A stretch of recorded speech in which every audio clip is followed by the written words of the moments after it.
اور بھی کہتا ہے کہ میں رسول بنا کر مبعوث کیا گیا ہوں, میری یہ باتیں مانو گے تو فلاح پا جاؤ گے, اور اگر نہیں مانو گے تو جو میرے ساتھ مانیں گے ان کو اللہ کشتی میں بٹھا کر یا ساتھ چلا کر بچا لے گا, باقی پوری قوم کو, پوری دنیا کو عذاب میں غرق کر دے گا.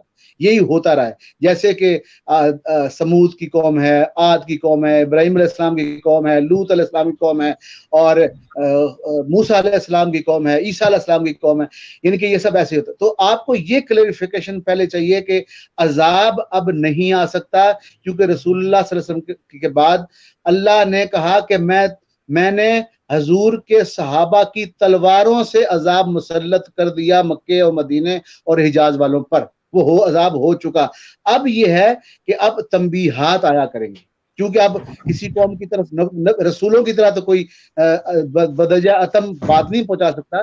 تو اب حضور کے بعد قیامت تک قرآن موجود ہے, اور اب تنبیہات آئے گی. جیسے یہ قرآن میں ٹرم بھی ہے کہ فَكَيْفَ كَانَ عَذَابِي وَنُذُرْ, کہ میری تنبیہ کیسی تھی. یا قرآن میں یہ بھی ہے, سورہ نون میں آپ پڑھیں گے تو جو ایک باغ والوں کا قصہ ہوا ہے, تو اس کی اینڈ پہ آیت یہ آئی ہے کہ انہوں نے باغ میں سے غریبوں کو حصہ نہیں دینا چاہا, جب گئے تو باغ کو کھنڈر پایا اور اپنے رب کی طرف رجوع ہوئے, اور انہوں نے کہا کہ ہم طاغین میں سے تھے, اور ہم نے یہ انشاءاللہ نہیں کہا, ہم نے غریبوں کو دھکا مارنے کی کوشش کی, اللہ نے ہمیں اللہ نے اس پہ کمنٹری کی کہ یہ عذاب الادنا ہے دون العذاب الاکبر, یہ تنبیہ ہے. عذاب الادنا یعنی کہ اللہ نے نہیں بتایا ان کے ساتھ کیا کیا, واپس دے دیا اور دے دیا کیا ہوا, لیکن ان کو غرق نہیں کیا.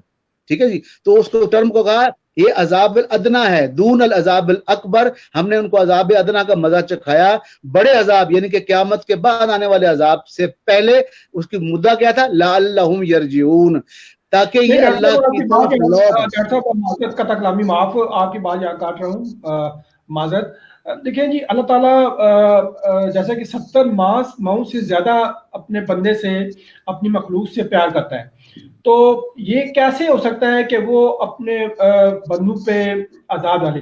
اس کو آزمائش, عذاب کی بجائے اگر اس کو آزمائش کہیں, کہ کیونکہ اللہ اپنے نیک اور برگزیدہ بندوں پہ آزمائشیں لے کر آتے ہیں, آزمائش کرتے ہیں, تو آپ اس کو آزمائش اور عذاب کی کے کنسپٹ کو کیسے اب کلیئر کریں گے؟ نہیں تو یہی تو میں آپ والی بات بول رہا ہوں نا. قرآن میں ایک جگہ کہا ہے اس کو چھوٹا عذاب, ایک جگہ کہا ہے یہ تنبیہات میں سے. آزمائش کیا ہوتی ہے؟ وَلَنَبْلُوَنَّكُمْ بِشَيْءٍ مِّنَ الْخَوْفِ وَالْجُوعِ وَنَقْصٍ مِّنَ الْأَمْوَالِ وَالْأَنفُسِ وَالثَّمَرَاتِ. تو یہ آزمائش ہے نا, یعنی کہ آپ کو اللہ بھوک دکھاتا ہے, اللہ خوف دکھاتا ہے, اللہ باغوں میں نقصان دکھاتا ہے, تو یہ کیا کہلاتا ہے؟ آپ کی ٹرم میں آزمائش ہے, اور قرآن کی ٹرم میں یہ نذر ہے, یعنی کہ تنبیہات ہیں. تو تنبیہات سے ترقی ممکن ہوتی ہے, ترقی, اور سب سے بڑی ترقی انسانیت کے اندر یہ پیدا ہوتی ہے کہ انسان فَفِرُّوا إِلَى اللَّهِ کی آیت کے مطابق کہ لوٹ آؤ اپنے اصل رب کی طرف. لوگ اپنے رب کی طرف لوٹنا شروع کرتے ہیں.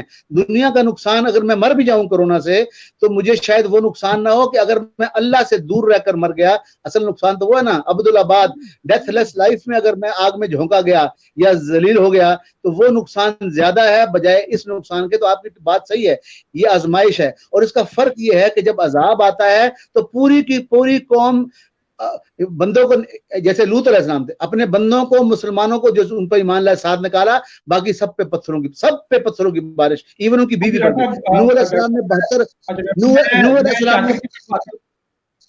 ڈاکٹر صاحب, میں شاکر صاحب کی طرف آتا ہوں. شاکر صاحب سینئر صحافی ہیں اور یوٹیوبر پریزیڈنٹ ہیں. تو شاکر صاحب, آپ اس حوالے سے کیا آپ کا نقطہ نظر ہے؟ یہ جو لاک ڈاؤن چل رہا ہے یا جو ملک میں موجودہ صورتحال چل رہی ہے, اس کی افادیت اور نقصانات کے بارے میں آپ کیا کہتے ہیں؟ دیکھیں, میرے جو ہمارے ڈیفرنٹ گروپس میں, جو بزنس گروپس میں ڈسکشنز ہو رہی تھیں, جس میں گورنمنٹ نے بھی بزنس کمیونٹی سے سجیشنز مانگی تھیں, تو میرا اپنا پوائنٹ آف ویو یہ تھا, یہ 14 تاریخ سے پہلے کہ میں نے, اور بڑی جگہوں پہ میں نے بتایا بھی کہ اس پہ ٹاپک یہ تھا کہ کیا 15 تاریخ کو انڈسٹریز کو اوپن کر دینا چاہیے. ڈفرینٹ آپ دیکھیں شاپس ہیں, اور جب آپ کنسٹرکشن انڈسٹری کو اوپن کر رہے ہیں تو اس کے ساتھ ساتھ یہ تھا کہ باقی سب لوگوں کے ساتھ جو ہے وہ تیلی ماہ والا سلوک جو ہے وہ نہیں ہونا چاہیے. تو اس کے لیے میری ایک سجیشن تھی, جو ابھی آپ کا سوال ہے تو میں وہ اس پہ تھوڑا سا آپ کا جو ہے ایک نظر کرم چاہوں گا کہ آپ تمام صحافی جو ہے اس کے اوپر بات کریں. میں بڑی زبردست آپ سے بات کریں. دیکھیں ہر بندے کو اس کی ڈیلی زندگی کے استعمال کی چیزوں کی ضرورت ہے, اور آپ بہت زیادہ دیر تک اس کو بند نہیں رکھ سکتے. تو میری اس میں سجیشن, جو میری ان پٹ یہ تھی کہ آپ تمام طرح کے کاروباری جو جتنے بھی بزنسز ہیں ان سب کو اوپن کر دیں, لیکن اس کے لیے آپ ایک میکانزم بنائیں. آپ صبح 5 بجے دن کا آغاز کر دیں, اور آپ یہ دیکھیں کہ صبح 5 سے آپ 3 گھنٹے یا 4 گھنٹے کے لیے آپ فوڈ کی جتنی بھی بزنسز ہیں ان کو اوپن کر دیں. جیسے دودھ والا ہے, جیسے بیکری والا ہے, جیسے آپ کے ہوٹلز ہیں, ان سب کو آپ اوپن کر دیں. تو اس کے بعد آپ 8 بجے ان کو کلوز کر دیں, اور اس کے بعد آپ آگے جو ہے اب جیسے میڈیکل ہے, میڈیکل کی آپ کو فیلڈ جو ہے اس میں ضرورت ہے سب سے زیادہ, تو اس کو 9 to 24 آور یا میڈیکل سٹورز کو آپ جو ہے صبح 9 سے رات کو 9 بجے تک اوپن کر دیں. پھر آپ کی جو گروسریز ہیں اس کو آپ 4-5 گھنٹے کر دیں. اسی طرح سے جو آفسز ہیں, ٹھیک ہے, ان کو بھی آپ اوپن کر دیں اور ان کو ٹائم دے دیں جی, فار ایگزامپل آپ نے 9 بجے اوپن کرنا ہے تو 1 بجے آپ نے کلوز. تو اس طرح سے اس کو کیٹیگرائز کر کے ہر انڈسٹری کو تو سب کو ٹائم دے دیں. اس میں کیا ہوگا کہ لوگ اپنی ضرورت کی چیزیں آگے مارکیٹ سے خرید بھی سکیں گے. فار ایگزامپل آپ کو کپڑا چاہیے, آگے رمضان آ رہی ہے, تو آپ کے پاس 4 گھنٹے ہوں کہ 4 گھنٹے میں جن لوگوں نے فار ایگزامپل آ کے گارمنٹس خریدنی ہے وہ خرید لیں. اگلے 4 گھنٹوں میں گروسری, اس طرح کراؤڈ بھی باہر نہیں نکلے گا, اور لوگوں کو اپنی ضرورتیں جو ہے وہ بھی پوری ہو جائیں گی. اور جن لوگوں کے کاروبار جو ہے وہ بند ہوئے ہیں اس وجہ سے, جن کے گھروں کے چولہے جو ہے وہ بجھ چکے ہیں, وہ بھی چلنا شروع ہو جائیں گے. یہاں پہ گورنمنٹ اس چیز کے اوپر تو بہت دھیان دے رہی ہے کہ جی ہم دیہڑی داروں کو اور ان کو جو ہے فیسیلیٹیٹ کر رہے ہیں. آپ کو میں یہ بتانا چاہتا ہوں بزنس کمیونٹی کی طرف سے, کیونکہ میرا ہر وقت ان کے ساتھ کانٹیکٹ میں ہوتا ہوں, 70% بزنس کمیونٹی ایسی ہے کہ جو خود دیہڑی دار ہے.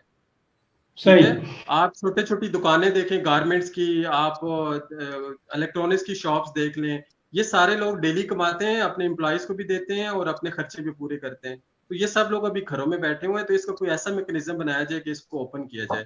دوسری میرے ڈاکٹر صاحب سے ایک کوشچن ہے ڈاکٹر صاحب, کہ آپ قرآن کے حوالے سے, اسلام کے حوالے سے ذرا ایک چیز تھوڑا میرا کنسیپٹ کلیئر کیجیے گا. اس وقت بہت سارے ایسے بزنس مین ہیں جو کہ اپنی فیکٹریاں بند ہونے کی وجہ سے, اپنے کاروبار بند ہونے کی وجہ سے ملازمین کو تنخواہیں نہیں دے پا رہے ہیں. تو اس حوالے سے جو ہے ہمارا مذہب یا قرآن کے اندر ایسے کیا جو ہے ہدایات ہیں جو اس وقت جو ہے اپنانی چاہیے, کہ آپ کے پاس جو لوگ ملازم تھے, اب کاروبار آپ کا جو ہے وہ کچھ ٹائم کے لیے بند ہو چکا ہے, اب پتہ نہیں کب تک بند رہے گا, تو اس دوران کیا انہیں کرنا چاہیے ڈاکٹر صاحب؟ اس حوالے سے تھوڑی روشنی ڈالیے گا. نہیں, وہی اسی طرف میں آ رہا تھا کہ پہلے جب آپ کو کانسیپٹ کلیئر ہوگا نا کہ ہے کیا, وہ تو کافی حد تک میں نے آپ کو بتایا کہ عذاب نہیں ہے, یہ آزمائش ہے اور اس پہ ثابت قدم رہنا چاہیے. اور بجائے رات کو 10 بجے اذانیں مسلسل دینے کے, جو 5 اذانوں سے لوگ نہیں جاگتے وہ چھٹی سے بھی کیا جاگیں گے. دوسری بات یہ کہ یہ حضور صلی اللہ علیہ وسلم کی امت میں ایسا شاید نہیں ہے. میں ایک طالب علم آدمی ہوں, مجھے سمجھ میں نہیں آتی. میں تو قرآن سے بات دے کے آتا ہوں کہ حضور نے قرآن ہمیں دیا, اس میں کہا گیا کہ جب کسی مصیبت میں پھنس جاؤ, خوف میں آ جاؤ, تنگی میں آ جاؤ, بھوک میں آ جاؤ, لاک ڈاؤن میں آ جاؤ, تو کیا کرو, مدد کیسے لو؟ استعینوا بالصبر والصلاۃ, نماز سے اور صبر سے مدد حاصل کرو. انہا لکبیرۃ الا علی الخاشعین, اور یہ بڑی بات ہے سوائے اس کے جو اللہ کا خوف اور خشیت رکھتے ہیں. تو بات یہ ہے کہ قوم کو پہلے تو فیتھ کی طرف, ایمان کی طرف لانا چاہیے. جب آپ اللہ کی طرف رجوع کریں گے تو اس کے بعد یہ آپ انٹرپرینورز کو سمجھا سکیں گے کہ میرے بھائیوں, ہمیں نہیں کہا, بلکہ یہ موسیٰ علیہ السلام کی کتاب میں لکھا ہوا ہے, تورات میں لکھا ہوا ہے. یعنی کہ یہ عیسائی ہوں, یہودی ہوں, کوئی بھی اسلامی مذہب ماننے والے لوگ ہوں, یا قرآن اس میں لکھا ہوا ہے کہ وَإِذْ أَخَذْنَا مِيثَاقَ بَنِي إِسْرَائِيلَ لَا تَعْبُدُونَ إِلَّا اللَّهَ وَبِالْوَالِدَيْنِ إِحْسَانًا, کہ اللہ یاد کرو کہ جب ہم نے بنی اسرائیل سے یعنی یہودیوں سے یہ پکا معاہدہ لیا تھا, عہد لیا تھا کہ تم اللہ کے سوا کسی کو نہیں پوجو گے اور اپنے والدین کے ساتھ احسان والا رویہ کرو گے. آگے فرمایا تھا کہ وہ جو آیتیں ہیں ذوی القربى والیتامى والمساکین وابن السبیل, یہ ساری مدیں اللہ نے خود دے دی ہیں. اب اچھا, ان مدوں میں اگر یہ کاروبار نہیں ہے, چھوٹے کاروباری جو خود ہی بیچارے دیہڑی دار ہیں, انہوں نے کیا کرنا ہے, وہ تو اللہ ان کو پورا کرے گا, ان کے لیے یہ مشکل ہے. لیکن جو بڑے بڑے جن کے پاس اربوں روپے ڈکے ہوئے ہیں, تو وہ انہوں نے کس لیے ڈکے ہیں؟ وہ کسی بندے کی ماں فوت ہو گئی تو وہ بندہ 50,000 روپے مانگے پھرا کہ فیونرل کے لیے اور قبر کے لیے اور دائیں بائیں کے لیے میں نے کرنا ہے. تو اس کے کزن نے کہا کہ تیرے گھر پہ جو 50,000 روپے تو نے رکھا ہے پرسوں بونس آیا ہے اس کا کیا کرے گا, آخر وہ اوکھے والے کے لیے رکھا ہوا ہے. تو اس نے کہا ماں مرنے سے بڑا اوکھا والا کون سا ہوتا ہے. تو بات یہ ہے کہ آپ نے اگر آج سے پہلے اربوں روپے کما کے حق حرام کے یا حلال کے, آپ ہم نہیں پوچھتے, رکھے ہوئے ہیں تو ان کو ظالموں تنخواہ کتنی ہے, تمہارے کتنے کو بندے ہوں گے, ان کے ساتھ مل کے کچھ وہ سیکریفائس کریں اور کچھ مالکان سیکریفائس. ایسا کوئی غدر نہیں آ گیا کہ ایک مہینے میں ان کے کاروبار ہی تباہ ہو گئے ہیں. یہ ارب پتی لوگ ہیں, ارب پتی لوگ ہیں, ارب خرب پتی لوگ ہیں, اور انہوں نے اس ملک کا جن لوگوں نے لوٹا ان کو تو سارا ہی واپس کرنا چاہیے. لیکن ان کو یہ آیتیں سمجھا کر کہ دیکھو مخلوق خدا جب کسی مشکل میں پڑی ہو سجدوں میں پڑے رہنا عبادت نہیں ہوتی. یہ ترور دیتے ہیں مسجد کی طرف, ضرور مسجد میں جائیں, اس میں کوئی شک نہیں ہے, نماز مسجد میں پڑھنے کا ثواب زیادہ ہے. لیکن آپ کو اللہ کے حقوق کے ساتھ بندوں کے حقوق, بندہ بھوکا مر, اللہ کے رسول نے فرمایا واللہ لا یؤمن, اللہ کی قسم وہ مومن نہیں. پوچھا گیا کون, کہنے لگے کہ جس کا پڑوسی بھوکا سو جائے اور وہ کھا پی کے سوئے. آج میں 3500 روپے کا سلیقہ میں ایک وقت کا کھانا کھاتا ہوں اور میرا پڑوسی چٹنی کے ساتھ اس کو روٹی نہیں ملتی, تو مجھے بتائیں نا یہ نمازیں, یہ روزے, یہ حج, زکوٰۃ, یہ پیسے, یہ میری پیٹھ پر داغے جائیں گے کوئلہ بنا کر, یا کیا وہ قرآن میں کوئی ٹرم آتی ہے اس طرح میرے پیٹھ پہ داغے جائیں گے. تو خدا کے بندے تو ہیں ہزاروں, بنوں میں پھرتے ہیں مارے مارے, میں اس کا بندہ بنوں گا جس کو خدا کے بندوں سے پیار ہوگا. اور میں یہ کہوں گا آپ کو کہ اپنے آڈینس کو بتائیں کہ منزل تیری تلاش میں, ان انٹرپرینور کو سمجھائیں کہ منزل تیری تلاش میں بھٹکے گی در بدر, خلق خدا کی راہ سے روڑے ہٹا کے دیکھ. تو بات یہ ہے کہ آپ ان کو یوں میڈیا یہ سمجھائے, میڈیا روز لگا ہوا کرونا, اب پتہ چل گیا کرونا آ گیا یار, کرونا آ گیا, اب اس کا کوئی ایسا مدافعتی نظام ہمارا بڑھائیں, الٹا ڈرا کے. آپ کو پتا لوگ عام طور پہ بھی کورونا سے نہیں, عام طور پہ بھی لوگ ڈر کے زیادہ مرتے ہیں, بیماری سے نہیں مرتے. ہیپیٹائٹس اے یعنی یرکان, یہ کلنگ ڈیزیز ہے, 4-5 دن بد پریزی کرے بندہ مار چھوڑتی ہے. لیکن ہیپیٹائٹس بی اور سی 20 سال تک رہتا ہے اور کلنگ ڈیزیز نہیں ہے. ہم نے امریکنوں اور یورپینز کے دوائیں بیچنے والوں کے اشتہارات پہ ہم بی اور سی سے فوراً یرک کے مر جاتے ہیں, اور ہیپیٹائٹس ای جو کلنگ ہے وہ ہمیں مارتا ہی کوئی نہیں. ہماری امیونٹی زیادہ ہے, ہمیں خوف دیا گیا ہے, اور خوف بھی ایک آزمائش کی شکل ہے. جیسے سورہ لیلا فی قریش میں اللہ نے کہا کہ والذی اطعمہم من جوع, اس نے آپ کو بھوک سے نجات دی, اور وآمنہم من خوف, اور خوف سے امن دیا. تو خوف سے امن دو ظالموں, ہمیں حفاظت کا بولو, ہم حفاظت کریں گے, ہم لاک ڈاؤن رہیں گے. جی بڑا اچھا آپ نے نقطہ نظر پیش کیا. دادا بھائی آپ کو بات کاٹنے کا بڑا شوق ہے, ایک چکر کیا ہے؟ اچھا اصل بات یہ ہے کہ آپ کی بات بہت ہی لمبی ہو جاتی ہے, اور بیچ میں جو سوال کا ایک آنسر ہوتا ہے وہ بیچ میں رہ جاتا ہے. ظاہر آپ بیچ میں وہ تھوڑا سا لقمہ اس وجہ سے دینا پڑتا ہے کہ جو تشنگی ہے وہ بیچ میں وہ بھی دور کر دیجیے. آپ نے بڑا آپ اینکر ہیں, آپ کو میں خفا نہیں کر سکتا, آپ ضرور لقمے دیجیے, ہم انجوائے کر رہے ہیں. بڑی مہربانی. اصل بات یہ ہے کہ آپ نے بڑا اچھا ایک نقطہ نظر پیش کیا ہے, اور خوف اور فرسٹریشن کی فضا جو قائم ہو رہی ہے. لیکن ایک طرف گورنمنٹ جو لاک ڈاؤن کے بعد جو حکمت عملی جو طے کر رہی ہے, بس اس سارے سینیریو کو آپ کس طرح سے دیکھتے ہیں؟ ایک طرف لاک ڈاؤن ہے اور دوسری طرف جو حکمت عملی ہے وہ اس تناظر سے نہیں ہے جس طرح تناظر سے ہونی چاہیے. مختلف جگہوں پر اجتماع نظر آ رہے ہیں, لوگ مختلف جگہوں پہ مارکیٹوں میں گل مل رہے ہیں.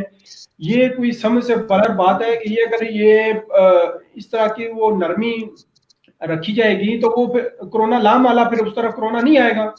تو آپ اس حوالے سے کیا کہتے ہیں؟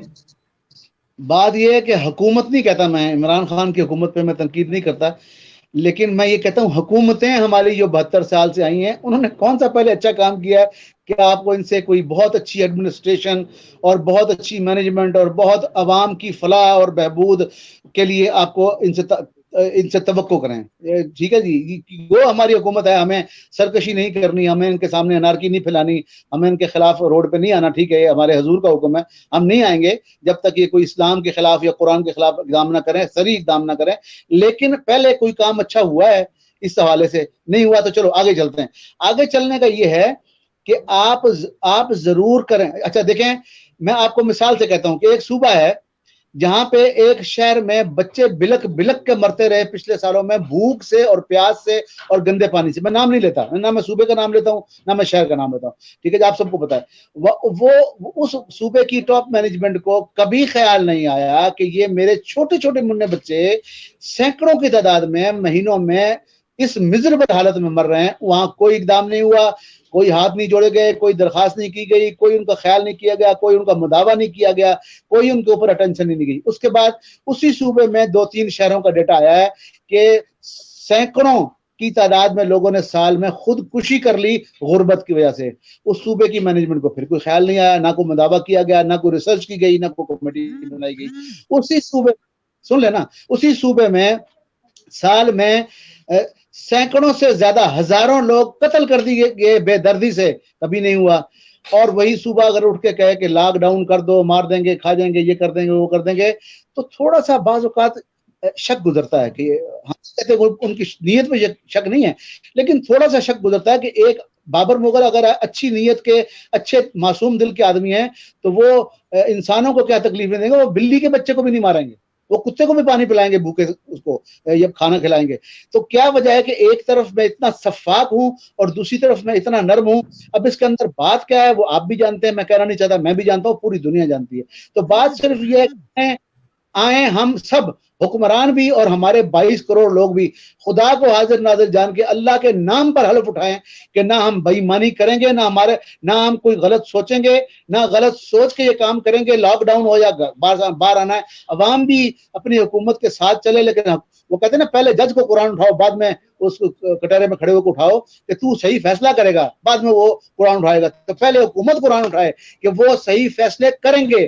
ایک طرف چینی اور آٹے کا بحران ہے, ایک طرف یہ سب چیزوں کا بحران ہے, ذخیرہ اندوزی ہے, اور ہر چیز میں ملاوٹ ہے, اور 20 روپے کی چیز 100 روپے کی ملتی ہے, اور 100 روپے کی انشاءاللہ 2200 کی ملتی ہے. تو اس پہ تو پکڑ دکڑ ہے کوئی نہیں ہے جی. ایک طرف آپ کو اتنا قوم کا وہ ہے, کیا وجوہات ہیں سب آپ کو پتا ہے, لیکن ہمیں پھر بھی حکومت کی اتباع کرنی چاہیے ٹھیک کاموں میں, تعاونوا علی البر والتقوی کے تحت, اور لاک ڈاؤن ہونا چاہیے.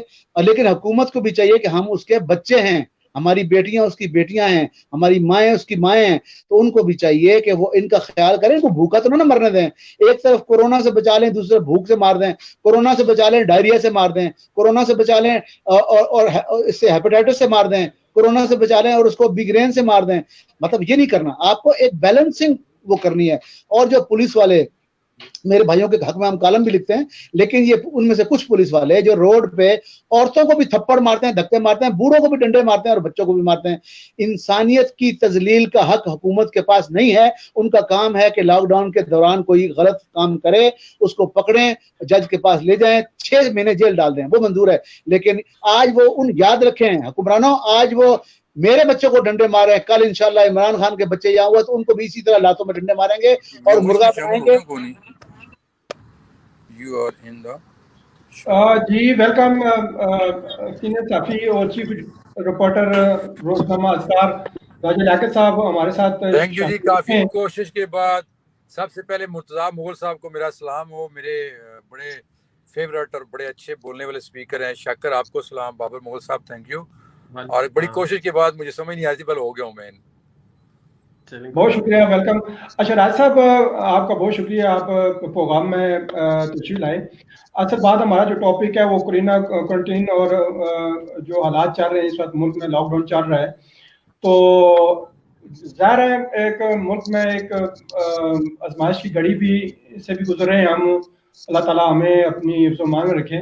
تو ساری سیناریوں کو آپ کس طرح سے دیکھتے ہیں آپ؟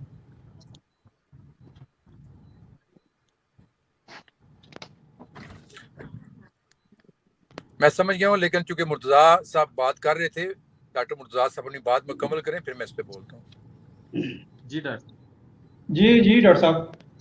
جب بس پتہ نہیں میں کیا بول رہا تھا, بیچ میں ہمارے دوست تشریف لائے, میں ویلکم کرتا ہوں ان کو. بس یہی تھا کہ دیکھو, ایک طرف میں حکومت کی بات کرتا, ایک طرف عمر رضی اللہ تعالیٰ عنہ فرماتے ہیں کہ دجلہ اور فرات کے کنارے کتا بھی اگر بھوکا مر جائے گا تو عمر ذمہ دار ہوگا. تو دوسری طرف ریاست مدینہ کے بانی اور قائد عوام کہہ لیں یا قائد اعظم ثانی کہہ لیں عمران خان، اگر لوگ یہاں بیماریوں سے اور پریشانی سے دکھوں سے اور ڈر کے اور بھوک سے مر جائیں گے تو ذمہ داری تو بھائیجان ان پہ آئے گی. اور میں اس پہ یہ کہتا ہوں کہ اب وقت ہے پیچو خم دستار کو بدلو، اخلاق کو عادات کو اتوار کو بدلو، اور بدلو گے تو بچ جاؤ گے تم قہر خدا سے، اڑ جائیں گے یہ ریگ محل ورنہ ہوا سے، اور جو کچھ بھی ضرورت سے زیادہ ہے لٹا دو. یہ میں کاروباریوں کو بھی بول رہا ہوں اور حکومت کو بھی بول رہا ہوں. اور یاد رکھیں جو اس امداد کا پیسہ کھائے گا وہ صریحاً یتیموں کا مال کھائے گا، وہ یتیموں کے ساتھ ساتھ زکوٰۃ کھائے گا، اور زکوٰۃ جو کھائے گا وہ آگے بچے. تو میں اس پہ یہ کہتا ہوں کہ جو کچھ بھی ضرورت سے زیادہ ہے لٹا دو، ٹل جاتی ہیں آفات غریبوں کی دعا سے. تو آخر میں جو اس موضوع پہ میری بات تھی وہ یہی ہے کہ حضور نے فرمایا غلاموں کو وہ کھلاؤ جو خود کھاتے ہو. تو ہم آپ کے غلام تو نہیں، ہم آپ کے رعایا ہیں، تو کم از کم یار رعایا کو وہ تو کھلاؤ جو آپ اپنے گھر میں نوکروں کو کھلاتے ہو. وہ تو کوشش کرو نا، اس پہ تو محروم نہ کرو ہمیں. جی راسم جی میں مرتضیٰ سے بہت اچھا بولتے ہیں ماشاءاللہ ہمیشہ ہی، لیکن مجھے ایک دفعہ ایک بات کی سمجھ کبھی بھی نہیں آئی کہ ہمارے اتنے پڑھے لکھے اتنے انٹلیکچوئل لوگ کن لوگوں کا حوالہ دے رہے ہیں کہ وہ حضرت عمر فاروق کی طرح عمل کریں، ان کے کہے پہ عمل کریں. یہ تو وہ لوگ ہیں جو کفن چور ہیں، یہ تو مردے بیچ کے کھا جانے والے حکمران ہیں، اور ان سے آپ توقع کر رہے ہیں کہ وہ آپ کو کم از کم حضرت عمر فاروق کے دور کے حساب سے اگر کوئی کتا بھی دریا کے کنارے بھوکا مر جائے گا تو اس سے پوچھ ہوگی. اگر ان کو اتنا احساس ہوتا، ان کے اندر اتنا خوف ہوتا تو 1947 کے بعد سے لے کے آج تک جو کچھ ہوتا رہا ہے یہ نہ ہو رہا ہوتا. اور اب تو یہ جو ابھی جو موجودہ صورتحال آئی ہے، یہ دیکھیں کہ کل میں پڑھ رہا تھا کہیں پہ کہ امریکہ نے اپنے ہر شہری کے اکاؤنٹ میں $1000 ڈال دیا ہے کہ وہ اپنے اخراجات پورے کریں. اور یہاں آج پھر قوم کو ایک دفعہ پھر لائنوں میں لگایا ہوا ہے. میں خود دیکھ کے ہوں جہاں پہ کسی جگہ وہ 12 ہزار کے روپے دیا جا رہا ہے، پیکج دیا جا رہا ہے، کہ وہاں پہ کس طرح جوان عورتیں، بوڑھی عورتیں، بچے، بزرگ ذلیل ہو رہے ہیں، لائنوں میں لگے ہوئے ہیں، قطاروں میں لگے ہوئے ہیں. تو یہاں تو ایک اس قوم کا مقدر بنا دیا گیا ہے کہ ان کو ذلیل کرو، ان کو خوار کرو. اگر حکمرانی کرنی ہے تو ان کو کبھی سوچنے کا موقع مت دو، ان کو سر اٹھانے کا موقع مت دو. تو یہ ہماری قوم نے بھی قبول کر لیا ہے کہ یہ بالکل ظلم کے خلاف نہ بولتے ہیں، نہ سر اٹھاتے ہیں، نہ احتجاج کرتے ہیں. تو میرے بھائی جیسی قوم ویسے فرشتے. اگر ہم صرف حکمرانوں کو اس میں قصوروار سمجھتے ہیں تو میں سمجھتا ہوں کہ یہ ہماری غلطی ہے. اس میں قصور جتنا حکمرانوں کا ہے اس سے کئی گنا ہمارا ہے کہ ہم نے کبھی اپنی اہمیت سمجھی ہی نہیں ہے.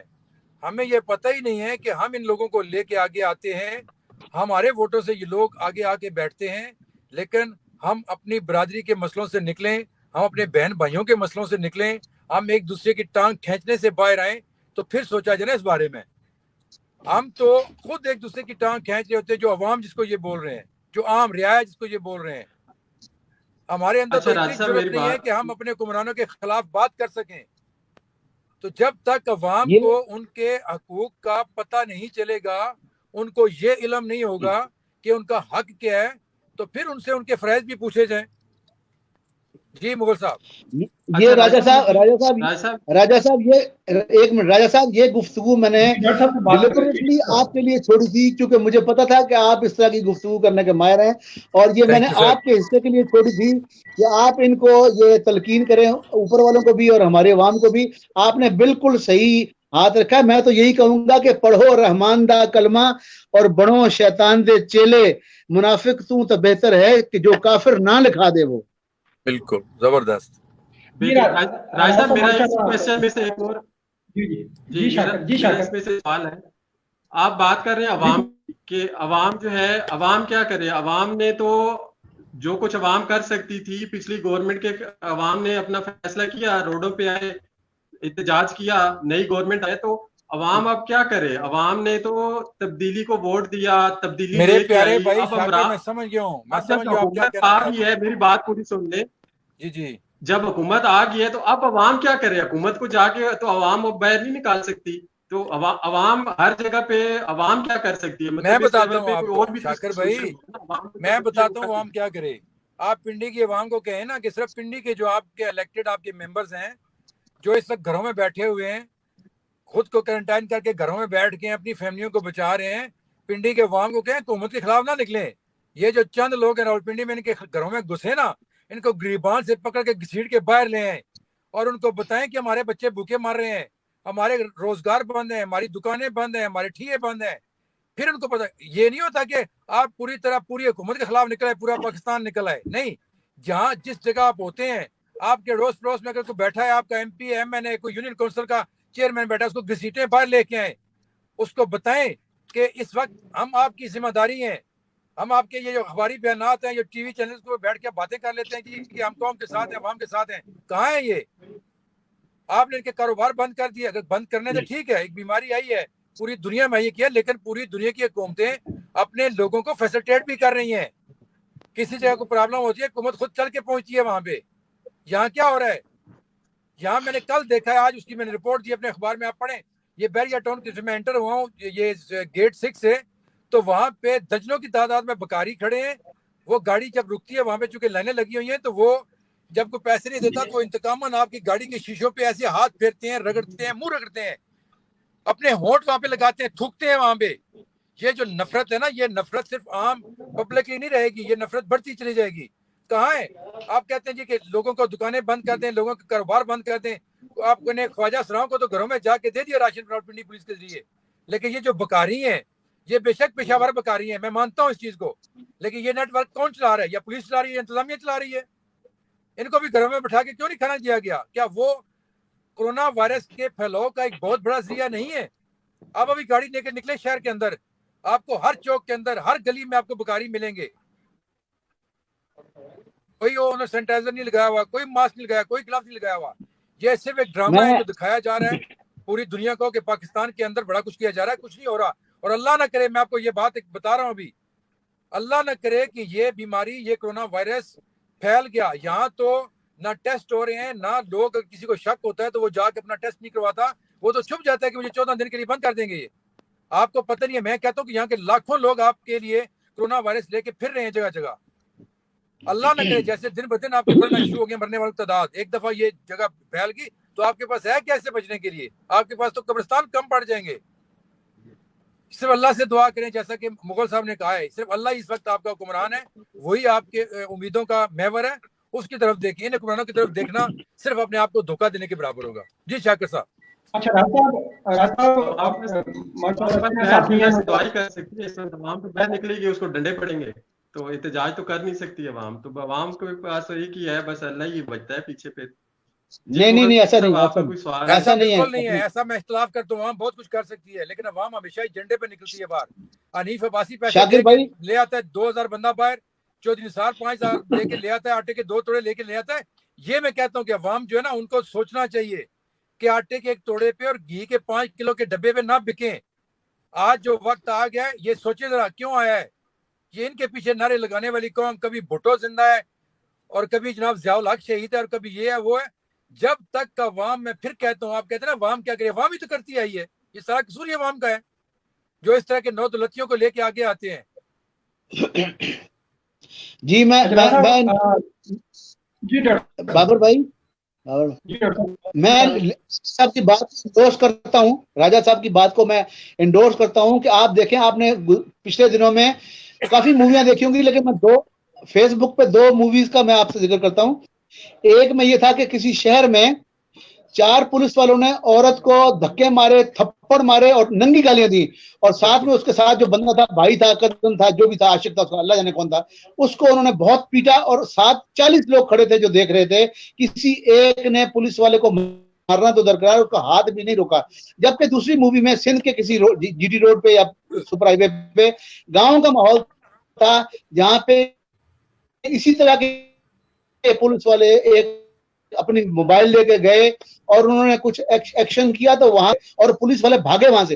میں نہیں کہتا کہ ملک میں انارکی ہو یا پولیس والوں کو مارا جائے, لیکن جب تک عوام, جہاں ان کو لڑنا ہوتا ہے, ظالم کے بچے وہاں لیٹ جاتے ہیں, اور جہاں نہیں لڑنا ہوتا وہاں لڑنا شروع کر دیتے ہیں. آپ گاڑی پہ روڈ پہ جائیں گے تو آپ کے لیے باہر آ کے جناب وہ تبرے دے گا ذرا سی غلطی پہ, جہاں پہ ان کو کوٹ پڑ رہی ہوگی وہاں بولیں گے نہیں. تو بات یہ ہے کہ عوام کو بھی, ڈاکٹر صاحب اختلاف کروں گا یہاں پہ. آپ کہتے ہیں نارکی نہیں پھیلانا چاہتا, دیکھیں دنیا کی کس پولیس کو یہ اختیار ہوتا ہے کہ وہ عوام کے گھروں میں گھس جائے وداؤٹ وارنٹ. اور ان کو مرغے بنا دے سڑکوں کے اوپر اور ان کی موویاں بنا کے چلائے اور اس طرح کرے. پولیس کے جو اختیارات ہیں اس کے اندر رہ کے قانون ان کے لیے بھی تو وہی ہے. اگر پولیس کا کوئی بندہ اس طرح کا اپنے اختیار سے تجاوز کرتا ہے اور کسی کی عزت نفس کو مجروح کرتا ہے تو پھر اس کو وہ سزا چونکہ حکومت کی طرف سے نہیں ملتی, اداروں کی طرف سے نہیں ملتی, تو میں کہتا ہوں کہ ایسے حالات میں اگر عوام خود پھر وہ بھی اپنا اختیار استعمال کرے تو یہ کوئی جرم نہیں ہوگا. کیونکہ اسی لیے لوگوں کے ساتھ ظلم ہو رہا ہے, لوگوں کے ساتھ زیادتی ہو رہی ہے. ماضی میں ایک وقوع ہو چکا ہے, بابر مغل صاحب ہمارے سینئر صحافی ہیں بھائی, میں اس کو یاد دلانا نہیں چاہتا. اگر ایک سینئر صحافی کے ساتھ یہ ہوتا ہے ہمارے ملک کے اندر, ایک راولپنڈی شہر کے اندر, میں کسی سندھ کے دور دراز دیہات کی بات نہیں کر رہا, میں بلوچستان کی بات نہیں کر رہا, میں راولپنڈی شہر کی بات کر رہا ہوں, جہاں سے چند کلومیٹر کے فاصلے کے اوپر آپ کا پرائم منسٹر بیٹھا ہوا ہے, چند کلومیٹر کے فاصلے پر آپ کا چیف آف آرمی اسٹاف بیٹھا ہوا ہے. تو یہاں ایک صحافی کے ساتھ جو زیادتی ہوئی تھی, جو ظلم ہوا تھا تھانے کے اندر, تو آپ کیا توقع کرتے ہیں کہ عام لوگوں کے ساتھ کیا کچھ ہوتا ہوگا؟ جب تک لوگ اپنے حق کے لیے نہ صرف آواز اٹھائیں بلکہ میں کہتا ہوں جہاں ضرورت پڑے وہاں ڈنڈا بھی اٹھائیں. کیونکہ قانون جب ہوتا ہے تو پھر سب کے لیے ہوتا ہے, صرف عوام کے لیے نہیں ہوتا, عام لوگوں کے لیے نہیں ہوتا کہ ان کو جہاں مرضی ہے مرغا بنا دو, جہاں مرضی ہے. ابھی پچھلے دنوں نیب نے وہ ایک نئی آرڈیننس جاری کر دی کہ جو 17 گریڈ سے اوپر ہے اس کو کسی کی تکڑی نہیں لگانی ہے. تو باقی جو نیچے انسان نہیں ہے وہ, ان کو جہاں مرضی تکڑیاں لگاؤ, جہاں مرضی ان کو گھسیٹو, جہاں مرضی ان کی ویڈیو بنا کے چڑھا دو. میر شکیل الرحمان کی جیل کے اندر سے, اولاد کے اندر سے ویڈیو باہر آ جاتی ہے. تو کیا وہ انسان نہیں ہے؟ ان کی عزت نفس نہیں ہوتی ہے, ان کی سیلف ریسپیکٹ نہیں ہوتی ہے؟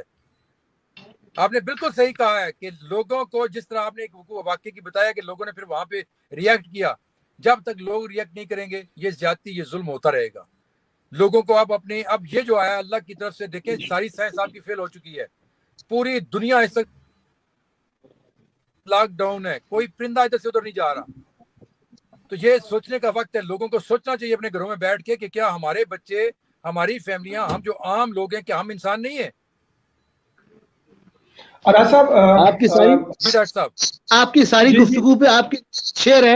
میں چونکہ قرآن کا طالب علم ہوں تو لہذا فساد نہ پھیلانا اللہ کا حکم ہے, میں اس کے مطابق سیفلی گفتگو کر رہا ہوں. آپ نے بھی باتیں لیکن آپ کی گفتگو کی نظر ایک شعر کرتا ہوں کہ اتے انصاف دا پرچم تھلے انصاف وکدا پہ, ایہو جی ہر عدالت کو بمائے عملہ اڑا دے وہ. اور راز صاحب آپ اس سوال کا آپ سے پروگرام کا وقت بھی ختم ہو رہا ہے. راز صاحب ماشاء اللہ آپ ایک سینئر صحافی ہیں اور حالات پہ بھی آپ کی ماشاء اللہ گرفت ہے. تو اس لاک ڈاؤن میں جہاں ایک عام شخص سے لے کر سفید پوش تک وہ متاثر ہوا ہے, کاروباری طبقہ متاثر ہوا ہے, وہاں پہ میڈیا ہاؤسز پہ بھی برہانی کیفیت ہے. تو میڈیا میں جو کام کرنے والے جو ورکرز ہیں, صحافی ہیں, وہ قسم پرسی کی زندگی گزار رہے ہیں, تنگ دست ہیں. تو اس حوالے سے آپ کیا کہیں گے کہ وہ اس وقت جو تنگ دستی کی حالات گزار رہے ہیں, زندگی گزار رہے ہیں؟ میں سمجھ گیا, آپ کا سوال سمجھ گیا ہوں, لیکن ساتھ مجھے بہت دکھ بھی ہوا ہے. کل میں نے کچھ تصویریں دیکھی پریس کلب کے اندر, رمضان پیکج بنا کے رکھا گیا, ہمارے جو 2 دھڑے ہیں وہاں پہ, اور انہوں نے کہ یہ صحافیوں کو تقسیم کیا جائے گا. مجھے انتہائی شرمندگی ہوئی, بلکہ ذلت کا احساس ہوا کہ ایسا کچھ کرنا بھی تھا تو اس کو آپ فیس بک کے اوپر چڑھائیں جی کہ یہ ہم نے صحافیوں کے لیے کر رہے ہیں, ہم ان لوگوں کے لیے کر رہے ہیں. تو یقینی بات ہے کہ کسی نے اپنی جیب سے تو دیا نہیں ہوگا, وہی مخیر حضرات ہوتے ہیں جو پارٹیاں ہوتی ہیں. دوسرے لفظوں میں کھل کے بات کروں, پارٹیوں سے یہ مال لیا گیا ہوگا اور وہ پیکج بنا کے. میں تو کہتا ہوں کہ اگر کسی میں تھوڑی سی بھی غیرت ہو کسی صحافی کے اندر, تو وہ تو اس کو کسی صورت میں بھی قبول نہ کرے. رزق روٹی اللہ کی ذات دینے والی ہے, اور رمضان کا مہینہ تو بڑا بابرکت ایک مہینہ ہوتا ہے. باقی رہ گی بات جو آپ کہتے ہیں کہ میڈیا ورکرز, اس میں دیکھیں قصور ہمارا بھی ہے, قصور حکومت کا بھی ہے, اور میڈیا ہاؤسز کا بھی ہے. کسی ایک کو آپ اگر کہہ دیں کہ صرف میڈیا ہاؤسز کے جو مالکان ہیں ان کو مافیا بھی قرار دیتے ہیں ان کو, لیکن مجھے یہ بتائیں کہ میں اپنے اخبار کی ایک مثال دیتا ہوں کہ اگر اس کے پاس گورنمنٹ کی طرف سے اشتہار نہیں آ رہا, پرائیویٹ سیکٹر ویسے ہی آپ کے پاس بند پڑا ہے, تو وہ کتنا عرصہ بیچارہ اپنے پاس سے آپ کو تنخواہیں دے گا, کتنے مہینے, کتنے سال؟ تو جب وہ نہیں دے پائے گا تو ذرا یا تو وہ بند کر دے گا, بند کرنے کا اختیار اس کے پاس ہے. جیسے کتنے ادارے آپ کے بند ہو چکے ہیں, جب بند کرتے ہیں تو پھر صحافتی تنظیمیں باہر نکل آتی ہیں, کہتے ہیں جی کہ ہمارے ساتھ بڑا ظلم ہو گیا, بڑی زیادتی ہو گئی ہے. ایسا نہیں ہے. میں کہتا ہوں کہ ان کو حکومت کے خلاف جانا چاہیے, ہماری تنظیموں کو, اور ان کو کہنا چاہیے کہ ہمارا جو بھی اشتہارات حکومت کے فنڈ کی طرف سے آتے ہیں جو رکے ہوئے کئی سالوں سے اربوں روپے رکے ہوئے ہیں ان کو فی الفور جاری کیا جائے, میڈیا ہاؤسز کو دیا جائے. پھر اگر وہ کسی کو تنخواہ نہیں دیتے, کسی کا وہ حق مارتے ہیں, تو پھر ہم بیٹھے ہیں, جیسے میں خود پی ایف یو جے کا FEC ممبر ہوں اور crime and court report station کا بھی میں عہدیدار ہوں, تو پھر ہم ان کے خلاف نکل سکتے ہیں. لیکن صرف یہ کہہ دینا کہ جی آپ بابر صاحب آپ کا بھی ادارہ ہے, اگر آپ کے فار ایگزامپل آپ کے پاس انکم نہیں ہے, آپ کے پاس اختیارات نہیں آ رہے ہیں, تو آپ کہاں سے تنخواہیں دیں گے لوگوں کو؟ یہ ساری چیزیں ذہن میں رکھ کے, اور میں خاص طور پر اپنے صحافتی جو تنظیمیں ان کے جو رہنما ہیں, جو صحافیوں کے نام پہ اربوں پتی ہو چکے ہیں, میں کسی کا نام نہیں لوں گا, آپ سب کو پتہ ہے, میں ان کو کہتا ہوں کہ آپ لوگوں سے بھیک مانگ کے یا لوگوں سے اس کے رمضان پیکج کے نام پہ اکٹھا کر کے پیسہ لوگوں کو نہ دیں, جتنا کچھ کمایا اس میں سے نکالیں, چاہے لوگوں کے گھروں میں دیں, لیکن تصویر بھی نہ بنوائیں اور کسی کو بتائیں بھی نہ, کیونکہ یہ تو اللہ کا فرمان ہے کہ ایک ہاتھ سے اگر دیتے ہو تو دوسرے ہاتھ کو بھی پتہ نہ چلے. لیکن بدقسمتی سے یہاں تو اگر ایک آٹے کا توڑا کو دیتے ہیں تو 20 فوٹو بنا کے 200 گروپوں میں شیئر کیا جاتا ہے. یہ سب سے بڑی بدقسمتی ہے بابر صاحب. اچھا میں ایک لاسٹ میں ایڈ کرنا چاہوں گا یہاں پر جی جی مغل صاحب, پھر اس کے بعد کلوز کریں سیشن کو. اچھا راج صاحب دیکھیں, میں نے اس میں ابھی مغل صاحب سے تھوڑی دیر پہلے ہم بات کر رہے تھے, لائیو لیے تھوڑا ٹیسٹ کیا تھا. میں نے اس میں یہ کہا ہے کہ آپ دیکھیں اس وقت آپ کو نہ تو صحافیوں کو تنخواہیں مل رہی ہیں, نہ جو ہے گورنمنٹ کی طرف سے بزنس مل رہا ہے, تو سب کے جو ہے فائنینشیل ایشوز تو ہیں, مسائل ہیں. دیکھیں یہ سافٹ ویئر چلانا جو ہے وہ اتنا مشکل نہیں ہے, آدھے گھنٹے کی ٹریننگ کے ساتھ کوئی بھی صحافی جو ہے اس کو اپنے آسانی سے جو ہے وہ اس سافٹ ویئر کو اپنا سکتا ہے. اور یہ اس کا آن لائن میڈیا ہے, اپنا یوٹیوب چینل بنائے, اپنا فیس بک پیج بنائے, اپنا فیس بک گروپ بنائے. ہر صحافی جتنے بھی میرے ساتھ فیس بک پہ ایڈ ہے, ہر بندے کا 5000 جو ہے کم از کم دوست بنا ہوا ہے. تو آپ کے پاس ایک بڑی آڈینس ہے. مثال موجود ہے, آپ میری پوری بات سنیں. اگر آپ دن کو 3 دفعہ جو خبریں آپ اخبار میں چھاپتے ہیں ان خبروں کو آپ آن لائن آ کے ڈسکس کرنا شروع کر دیں, تو آپ مہینے میں 90 ویڈیو بنا سکتے ہیں. صرف 15-15 منٹ کے لیے آپ لائیو آتے ہیں, ٹھیک ہے, اور سال میں آپ کی 1000 ویڈیو ہو جائے گی, اور ایک سال میں ہر صحافی $500 کمانا شروع ہو جائے گا آن لائن. تو ہر بندہ انڈیپینڈنٹ کریں, اور آپ کو کہ یہ جو فائنینشیل ایشوز ہیں یہ بالکل ختم ہو سکتے ہیں. ٹیکنالوجی کا استعمال کرنا شروع کر دیں, اور یہ بالکل فری ہے سافٹ ویئر, 1 روپیہ آپ کا نہیں لگنا ہے. آپ کسی بھی ڈیسک ٹاپ سے, لیپ ٹاپ سے آپ کے پاس ایک کیمرہ ہونا چاہیے جو ویب کیمرہ ہوتا ہے, اور یا اگر آپ کے پاس لیپ ٹاپ پہ 15,000 روپے کا, جیسے ابھی بابر صاحب لائیو آئے ہوئے ہیں, تو یہ لیپ ٹاپ سے لائیو آئے ہوئے ہیں کیونکہ ہوسٹ جو ہوتا ہے وہ لیپ ٹاپ سے آتے ہیں. تو 15,000 روپے میں آپ کا اپنا چینل جو ہے یہ شروع ہو سکتا ہے. اور آج نہیں شروعات کریں گے تو کب کریں گے؟ اگر سال کے بعد بھی آپ اسی بات کے اوپر ڈسکشنز کر رہے ہوں گے کہ صحافیوں کے حالات خراب ہیں, تو آج پہلا دن لیں اور سال کے بعد آپ یہ بات کریں کہ تمام صحافی جو ہے وہ خوشحال ہو چکے ہیں. بہت شکریہ اپنا راجہ لیاقت صاحب, ڈاکٹر مرتضیٰ مغل صاحب اور شاکر صاحب, بہت شکریہ آپ کا. پروگرام ختم ہوتا ہے جناب, انشاءاللہ جناب سے اجازت لیتے ہیں, آئندہ ملاقات رہے گی جناب سے. بہت شکریہ, اللہ حافظ. تھینک یو جی, اللہ حافظ. Thank you very much doctor صاحب.